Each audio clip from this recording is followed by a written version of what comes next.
So hello, everyone. Thank you for coming to the privacy talk. I'm very great honored to invite Konrad from UK in Oxford. His great researches, I was inspired from his research publications.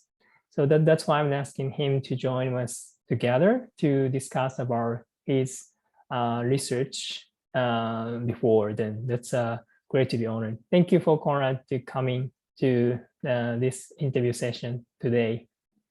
Thank you for the kind invitation. Thank you. First of all, let me introduce his profile. Konrad is a computer scientist and a current PhD student at Oxford University. His research analyzes the extent of corporate surveillance of smartphone users. He also is the developer of Tracker Control, an Android app to control smartphone surveillance and learn about the individual data protection rights. Konrad's talk will consider ways to reduce corporate surveillance on smartphones. So his great research, I'm very excited to talk with you. Thank you. Thank you. So yeah, let's go to the first topics about this interview. I'm crawling into your profiles on the internet. That was a very exclusive.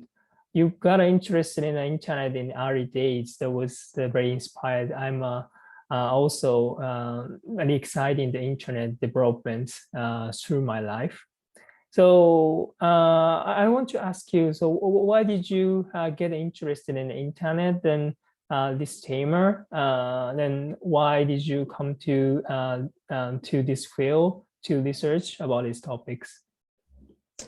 So my topics in privacy, right? Yeah, I think sort of I've been interested in computers and computer science for a really long time, early childhood, and I probably got interested in privacy itself around maybe the age of 15 when I was a teenager.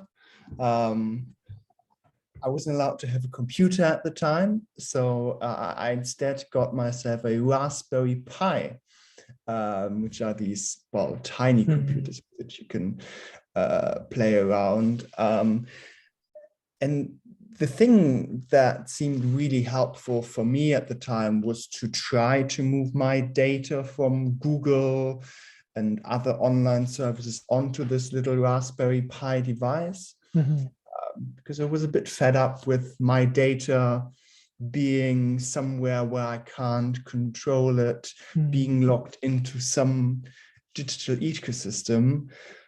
So I tried to move my data onto my Raspberry Pi. I failed at that. I didn't succeed.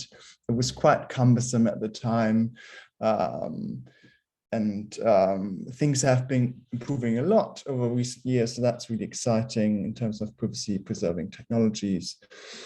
So that's been my first contact with privacy research. I did an undergrad degree in computer science in Germany, and then did a graduate degree at Oxford on computer science as well. So that's how I got into data protection and privacy. Also in part because there are a lot of great people at Oxford that work in the field and that I've got the honor of working with. My supervisor Nigel, Max, and Ruben. So there's a lot of inspiration in my research group for my research and me. Thank you. So I think that you have a lot of the publications so far. So what is your main research field at this moment? Right. So since I'm a computer scientist, I'm trying to use techniques from computer science to understand questions that relate to data protection and privacy. Obviously, there's a lot of research that does legal policy research. I'm not super knowledgeable about these things. I don't have a formal education in these things. So instead, I try to work at the boundary between computer science and some of these policy areas to make a contribution through the methods I learned during my computer science degrees. And specifically, that means that I've gathered a data set of more than 2 million mobile apps, some from Android, some from iOS, some from 2017 and some from 2020. So there's a longitudinal dimension as well. And this allows me to track and analyze changes in apps' privacy behaviors. And that's my main focus, of trying to develop robust methods to understand how privacy is changing in the real world and how it has an impact on individuals. I see. Yeah, I think there is a very important topics right now. Since the third-party tracking or any app tracking is very serious issues under the data protection regulations. Your research field has been quite a variable for the consumers and companies to comply the data protection regulations to provide a great service for the market.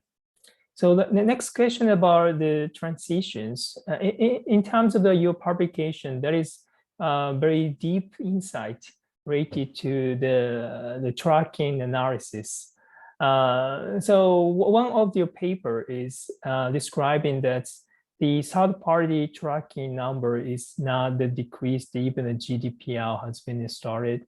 So could you give us any details of one of your papers for the research? I was very interested in the topics. Sure. I think to sort of understand the work we did around sort of pre-post GDPR, how have apps tracking practices changed, might be worth giving a bit of background how we started the investigation. And that's because not me, some of my colleagues in the research group have long been trying to understand privacy in apps, and we actually wrote 2 papers in 2017, 2018 around analyzing 1 million Android apps, and also analyzing the market concentration around data. So what companies are dominant in this data ecosystem, and just how dominant are these companies. That's been work done by my colleagues Maxim Klieg, Ruben Binz, Nigel Shadbolt, who've really inspired the research that I now did during my PhD, looking at pre-post GDPR. So it used some of these previous methods to understand a phenomenon that I think quite a few of us are interested in, trying to understand just how the GDPR has changed data practices in reality, right? Beyond changing the legal text, how has that affected the data practices of mobile apps? And that's particularly interesting because it's known that mobile apps do engage in some mobile apps, not all mobile apps, but some mobile apps engage in some quite invasive data practices. So we thought it'd be, worthwhile to look at how is the gold standard of data protection laws changed apps' privacy practices. And so we took the same 1 million apps from 2017 that we previously looked at, and downloaded another 1 million apps to compare the two. Use the completely the same method to download apps, to find apps on the Google Play Store, so that we would be able to make fair comparison between the two. We looked at the Google Play Store in the UK, which at the time was part of the EU, and the EU enacted the GDPR, the General Data Protection regulation that came into force in May 2018, which was exactly between the 2 points of data collection, 2017 and 2020. And well, we made 2 main observations. The first one being, well, apps still do a lot of tracking. The average number of companies that apps can send data to has not changed a lot. It's still Facebook and Google being really, really prevalent in these apps. And then also we found that the concentration with these companies is still rather high, that there are few companies who dominate this data collection ecosystem. However, these findings do not mean that the GDPR has not changed anything. It means that, well, in our interpretation, that apps should still rely on data-driven business models, and there are a few companies that really support these business models. And since business models haven't changed, there's still some data that could be transferred to Google and Facebook. Something that we did not look at, something that might as well, that might have changed, is sort of the sort of just how invasive this data collection is, some of the measures that apps put in place, say consent implementations to give users more choice. All these aspects is something we did not consider in the study. So we do think there's been some change, but it doesn't show up in our data. So and maybe final thing, which is particularly interesting given recent court rulings by regulators in the EU, is that due to the fact that Google and Facebook are still really prominent in data collection from mobile apps, this means that still a lot of data is sent from the EU to the US.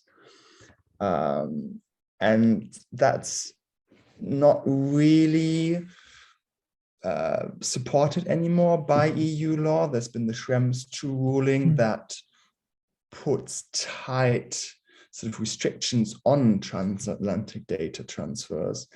So there seems to be really a current mismatch between apps data practices, the law, and the enforcement of the law by regulators. But it might change. Regulators seem to be increasing their efforts. And even Google apparently is now rolling out a reject all button for its Google search engine in Europe, which it previously didn't do. It was quite cumbersome to select what data practices you allow Google to engage with when you first visit Google. And that's now being addressed due to the French data protection regulator really taking action against this.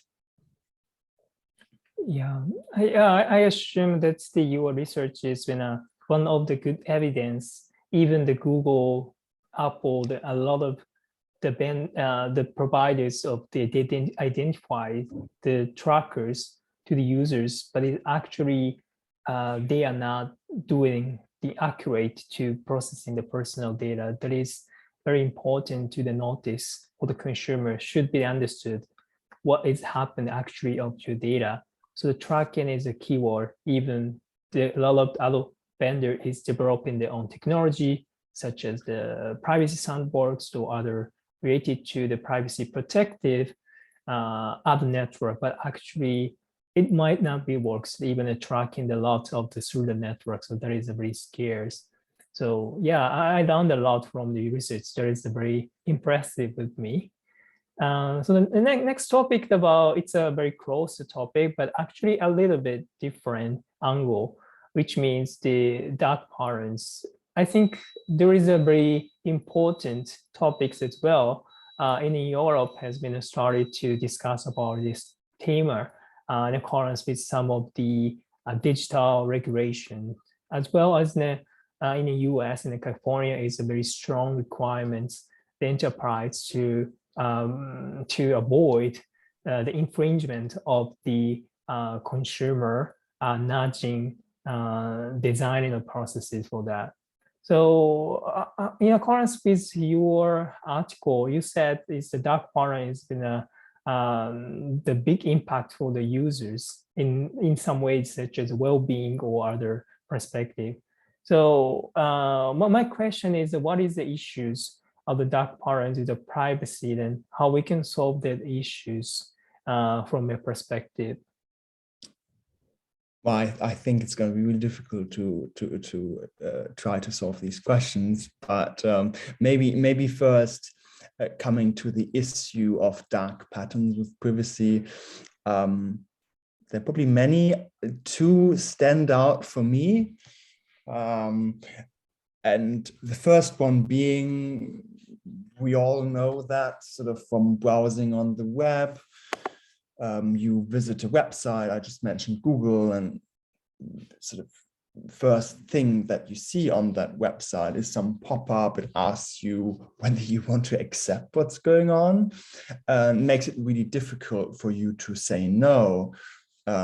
That's one of the most common dark patterns that you see in that we probably see in our daily internet use.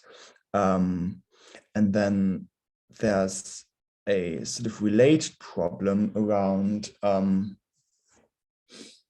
that feeds back to some of our research, is that a lot of apps either use these dark patterns to get consent to track users, or just don't seek any consent from users and still do tracking.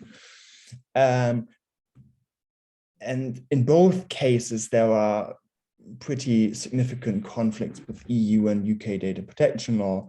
In the first case, sort of these forced consent mechanisms where it's really hard to say no, that's in conflict with the requirements around consent of the GDPR. Consent in the GDPR is supposed to be free.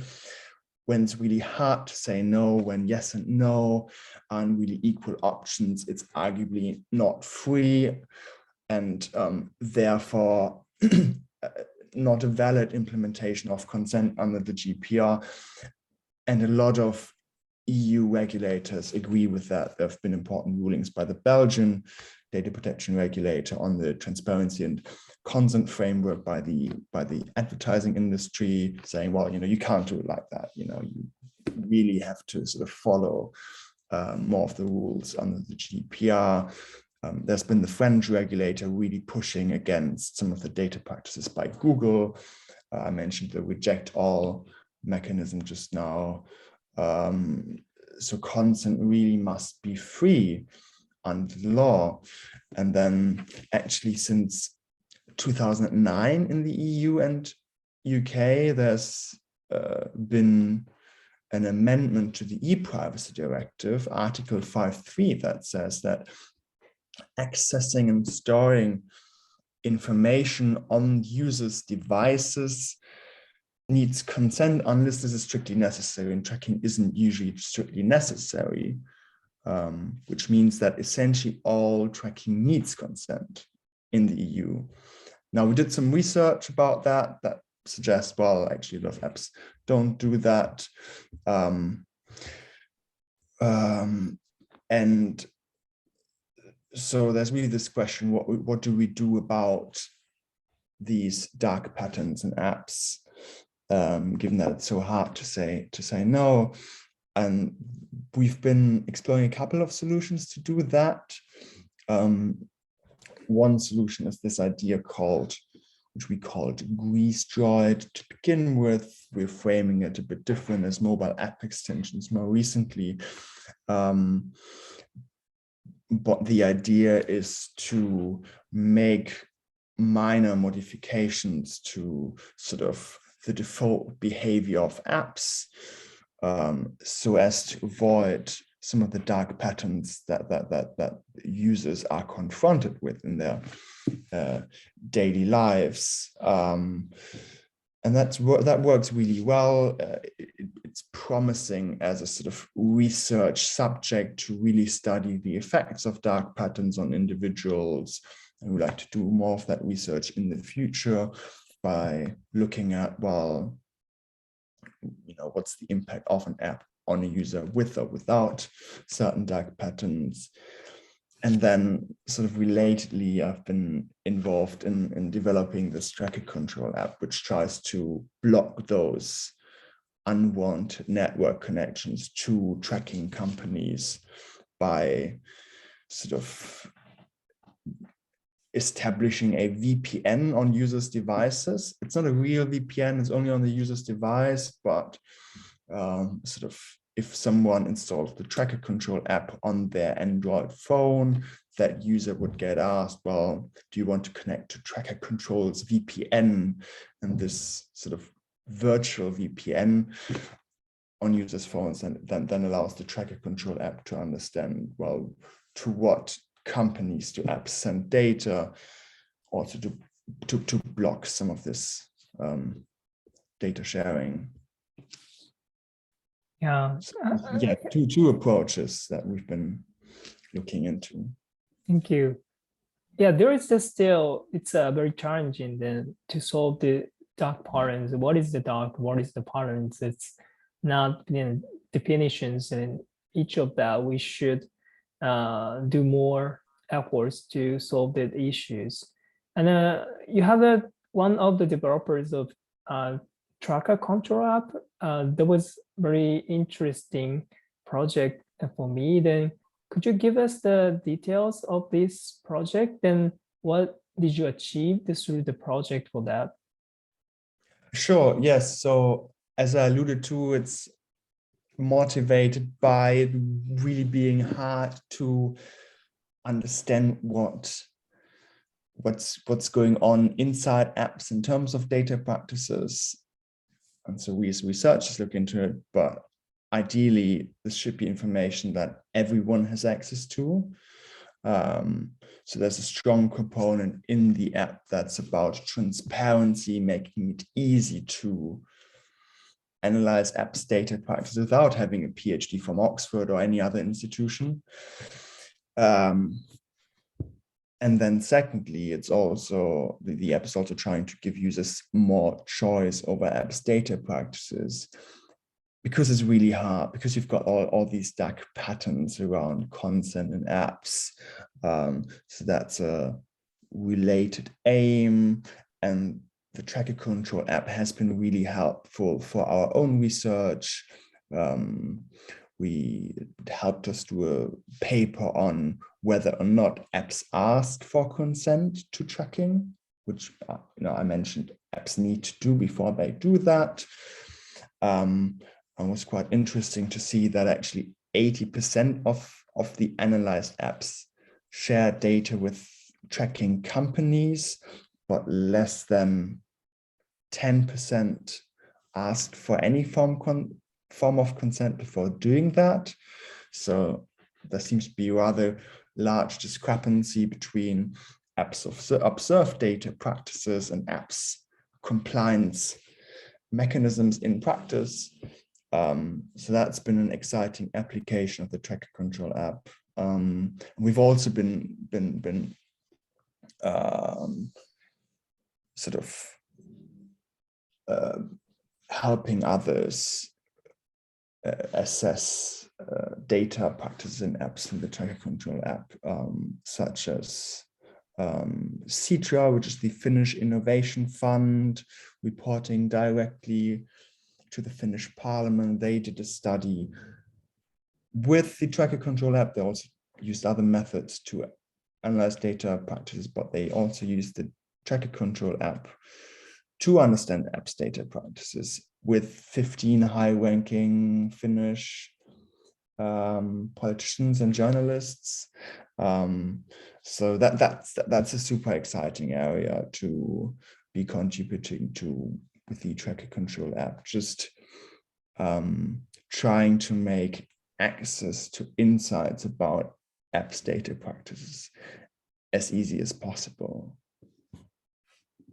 I see. probably this area is just in developing right now. And also that there is no specific clues to what is the specific answers to that question. So I'm wondering what is the most of the challenging for you doing this research. So could you share with your thoughts for that? I'm sure. Yes, absolutely. So I think, and this came up a little bit from sort of what I've been reporting on, that it's just really, really hard for independent researchers to understand what's going on with data and apps. And then this doesn't just apply to researchers, obviously it also applies to interested individuals who are just interested in understanding what's happening to their data. So I think that's a big concern. Actually in the research, both Apple and Google have been implementing measures to well, that are often sort of framed as helping security of users, and they probably do to some extent, but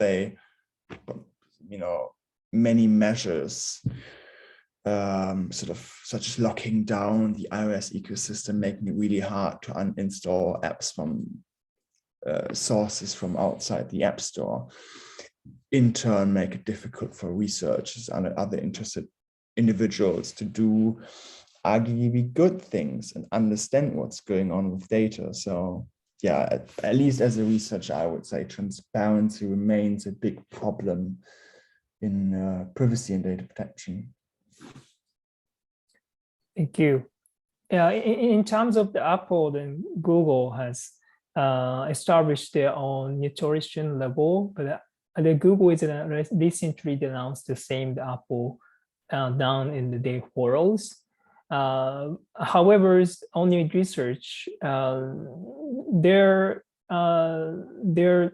demonstration is not perfect to describe the privacy practice. I think it's a very interesting research result. There's some of the online privacy community to saying that's a very great indications whether perfect transparency could be the guarantee to the users or not. So could you give us your research related to transparency that Apple has been started, and also could you give us any insights that you want to share to the listeners? Yeah, sure. So yeah, Apple has really been pushing ahead with privacy measures in mobile apps, and so this app tracking transparency framework has caused rather great concern in the mobile advertising business.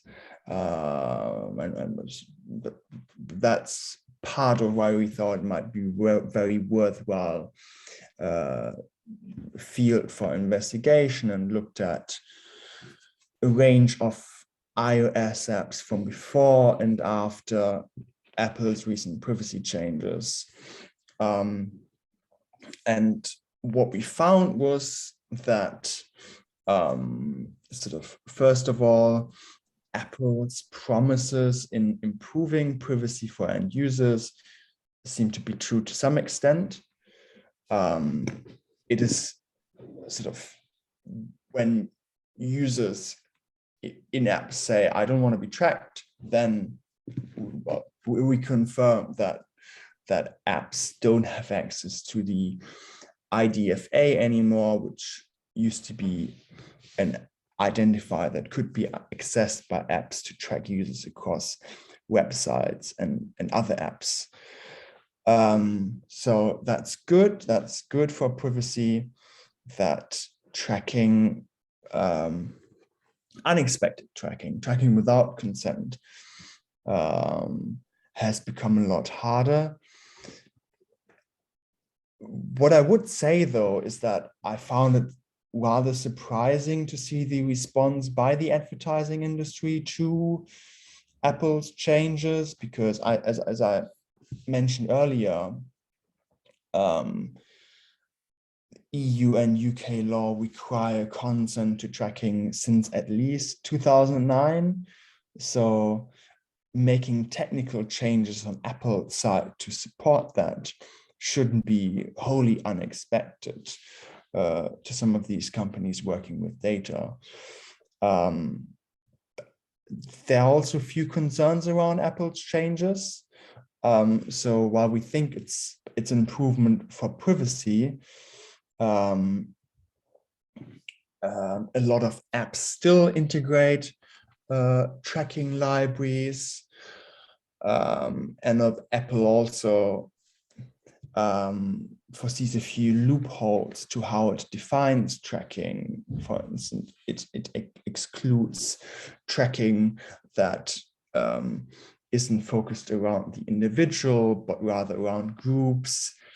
Interesting, it also exempts certain kinds of data collection related to credit scoring, so assessing credit worthiness, which can really be quite problematic. And then there's an element of just to what extent do Apple's rules benefit Apple itself, because Apple so far exempts first-party data collection from the tracking rules, which mean that Apple sort of can still collect a lot of data for its own purposes from iOS, about users' interactions with apps and so on and so forth. And among other things, we found that actually Apple is collecting identifiers and information that competitors just don't have access to, and that raises certain concerns around fair competition in the iOS ecosystem. I understand. Probably that's the directions that Apple and Google is try to take a audit system.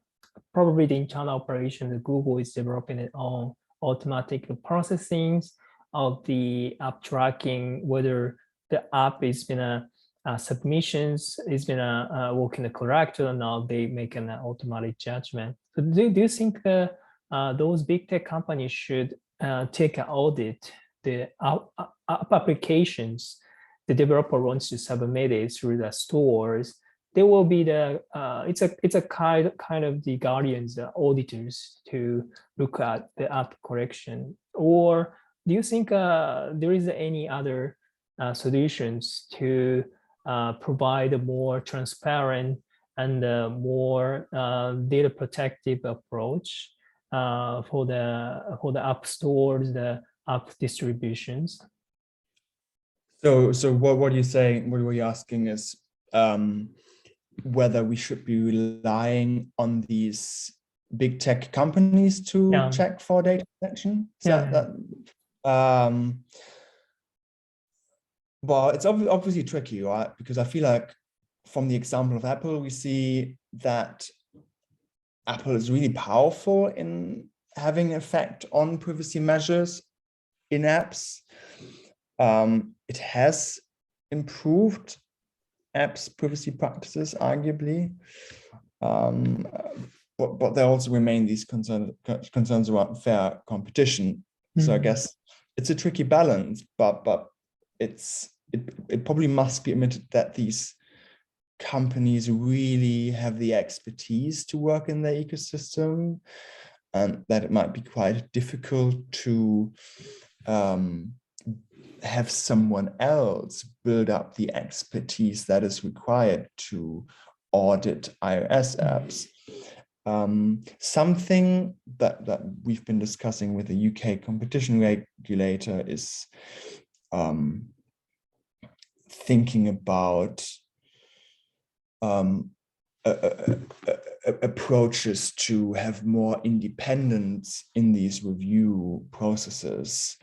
You could imagine that there's some form of organization either within or outside of Apple that is some sort of independent arbitrator, independent auditor for some of these things. But this will require a lot more research. We've not really been working in that direction yet, but in some way having more independence in the process and more objectivity and less self-preferencing is probably a good idea. And seems like there are quite a few legislative activities taking place at the moment that try to rebalance these problems around self-preferencing by platform in the EU and the UK. And also in the US, they are currently debating an open app ecosystems law, something like that. So we shall see how that's developing. Thank you. Yeah, that's I think it's in a magnitude in the new kind of the regulatory approach or more bottom-up approach. We have some options. It's very similar to the disinformations audit or any kind of the privacy is very significant to protect the personal choice for I think the data ecosystem. There should be the directions where we can solve the issues by any chance to open the discussions on this topic. So yeah, that's a great conversation with you this moment. So lastly, could you give us any message for the listeners? I think that your research, the publication is very insightful for all the listeners. So I'm happy to take a last message with you together. Sure. Yeah, sure. So I think a lot of our research, the problem with a lot of our research is that it really only captures a status quo. And a lot of the sort of findings are outdated once things get published and see the light of the world, which means that arguably we will need to keep up efforts, including research efforts and other efforts, to ensure that there are sufficient privacy protections. I'm somewhat optimistic as to how privacy is going to develop in the near to midterm future. Regulators really seem to be increasing their efforts to improve privacy protection, and so do platforms. So that's really encouraging. I think something that we should watch out for is the counter movement by some companies who rely on data collection, that they may, in response to stricter privacy protections, sort of decide to use more nefarious, more invasive data practices to work around these limitations. But overall, I'm optimistic, sort of if we keep up privacy efforts and sort of don't resignate over the status quo.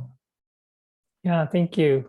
I think that your positive message is very great to hear for all the listeners, as well as I'm thinking the same. So again, I appreciate it to having a call at this moment. Then I'm happy to watching your updates and publications, and want to share to the privacy community. That's gonna be very insightful to look at what is the transparency, the Apple ecosystem. We should consider it for the piece of the privacy community. So thank you for having this moment. Thank you for having me. It's been a pleasure. Thank you.